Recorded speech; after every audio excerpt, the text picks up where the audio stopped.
The Chariot that Defies Physics, Ezekiel's Vision Decoded. The Hook, the NASA Nightmare. In 593 BC, a priest named Ezekiel saw something in the desert that should not have existed. He called it a chariot. But if you showed his description to a NASA engineer today, they wouldn't see a carriage, they would see a high-tech craft. We're talking about wheels within wheels that moved without turning, eyes covering every surface, and beings made of burnished bronze and burning coals. Was this a spiritual vision or a prehistoric encounter with a multidimensional entity? Today, we are deconstructing the Merkabah, the chariot of God, using physics, linguistics, and ancient engineering. This isn't your Sunday school's version of the Bible. This is the chariot that defies everything we know about reality. The propulsion, wheels within wheels. Let's look at the most famous part, the wheels. Ezekiel says they were wheels within wheels and they moved in any of the four directions without pivoting. The fact, in 1974, NASA engineer Joseph Blumrich actually patented a multidirectional wheel inspired by this exact text. He believed Ezekiel was describing a landing module. But it's weirder than that. The text says the spirit of the living creatures was in the wheels.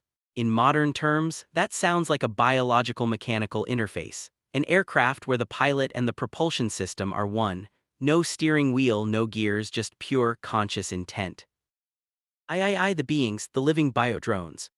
These weren't angels with harps, they were terrifying. Ezekiel describes them as having the likeness of burning coals. Look at the symmetry, 4 faces, 4 wings. In ancient Near Eastern culture, these symbols represented the mastery over all creation. But from a first contact perspective, they look like multisensory drones. Why the 4 faces? Perhaps to process 360-degree data simultaneously. Why the sparking bronze skin? It sounds like a heat-shielded hull entering the atmosphere. Ezekiel was struggling to find words for metal and radiation. He used the only words he had, fire and amber. The throne, the crystal firmament. Above the heads of these beings was a firmament, a platform that looked like awesome crystal. On top of that, a throne made of sapphire. Notice the layers. This is a tiered structure, a base, a propulsion system, a deck, and a command center. Ezekiel says when it moved, the sound was like the roar of rushing waters or a shouting army. That's not a quiet spiritual whisper. That's decibels. That's the sound of immense power. It was so loud and so bright that Ezekiel fell face down in a state of shock. Modern psychologists call this sensory overload. The misconception, it's not a UFO. Here is where the ancient aliens theorists get it wrong. This wasn't just a spaceship. The text implies this chariot wasn't made of nuts and bolts, it was made of spirit and light. It's what we call a theophany. A manifestation of the divine that bends the fabric of spacetime. It didn't come from another planet, it came from another dimension.